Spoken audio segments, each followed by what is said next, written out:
There were times in your life where you made plans in a very prayerful manner, and there were other times in your life when you made decisions and it was not done in as prayerful of a manner. You'll see that God was with you when you were very prayerful. We need to make plans that are always prayerfully submitted to God if we want God to honor our plans. This is a Truth Transforms Truth Nugget, a daily dose of truth for your daily transformation. We're going to make our profit, we're going to gain our wealth, we're going to make our livelihood, and then we're going to move on. They were very confident in their success. They were very confident in everything they were going to plan. And James is saying, this is not good. In fact, the boasting about it is very prideful, is what James is saying. And, if we're honest, we boast about the things we plan too. We may not do it aloud, but we may boast in our heart. And what the scripture is showing us is that we need to humbly submit everything to God. We might think we have things figured out. We might think we have good skills and abilities, and we make good plans, but although planning is good, it must all be submitted to God. James is not saying it's not good to plan. It's stupid and unwise to not plan. But he's saying when you make all of your plans, you better be making all of those plans and all of those specific plans very prayerfully. Every bit of it must be done prayerfully as the Christian. And so he gives them an alternative. He says, instead, you ought to say, if the Lord wills, we will live and do this or that. As it is, you boast in your arrogance. This prideful planning. I know someone that had a very prideful plan before. They knew exactly what they're going to do. You'll find this person in Scripture. Jesus told a parable about this person. He had great wealth. He had lots of grain. He had lots of crops to store. And he had a little bit of a problem. But it's a problem that none of us really think that we would mind having.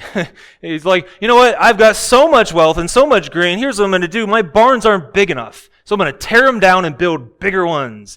And I'm going to live out the rest of my life, eat, drink, and be merry. And Jesus commended him for that, right? For his great planning. No, Jesus condemned him for that and said, you fool, this very night your life will be taken from you. Obviously, it's dealing mostly with the idea of riches and storing up treasures on earth rather than in heaven, but it's also dealing with the issue of prideful planning. Planning in a way that doesn't even consider God, doesn't even consider what God would want him to do for the rest of his life. He just wanted to take it easy the rest of his life because he had accumulated that kind of wealth.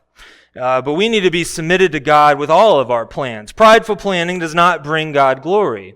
In fact, prideful planning is dishonoring to God. And now we need to make sure then that all of life's plans are submitted to the will of God. All right, so think back over previous plans that you've made in the past. I guarantee this has to be true with every Christian. There were times in your life where you made plans in a very prayerful manner, and there were other times in your life when you made decisions and it was not done in as prayerful of a manner.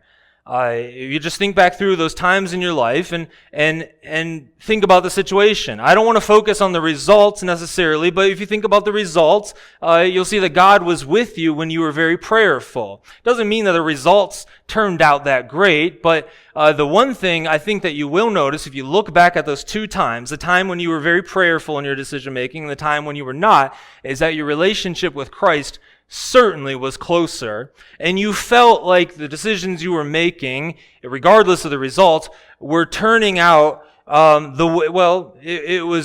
you were doing the work that God would have you do. You were doing what God was wanting you to do. And that doesn't mean that we don't mess up, and that doesn't mean that things always turn out well, but we need to make plans that are always prayerfully submitted to God if we want God to honor our plans. And they should be plans submitted to Him. So whatever the result, we need to submit to God's will in all of life's plans. So then what are some plans that you're making right now that are submitted to the will of God? What are some plans that you might be thinking about, or maybe you're making right now that are not submitted to the will of God? Those are some things to think about. Do you have something that you need to submit to the Lord's will? We need to submit all of our plans to God. We need to be prayerful and humbly submitted to the sovereign will of God when we determine our actions and map out our plans for the next phase of our work life, church life, family life, or any other part of our life. And God is glorified when our plans are humbly submitted to His will. Well, let's look at verse 14 now. Verse 14 shows us pride revealed. Well, I do pray that was a blessing. Now, do me a favor, and if you enjoyed today's Truth Nugget, go ahead and hit that like button. That really does help to spread this to more people. Also, if you're new to the channel, you've joined us in the middle of a series on the book of James. And you can find all of the Truth Nuggets on the book of James in a playlist that'll be available in the description and also on the channel homepage. God bless you, and I'll see you in the next episode.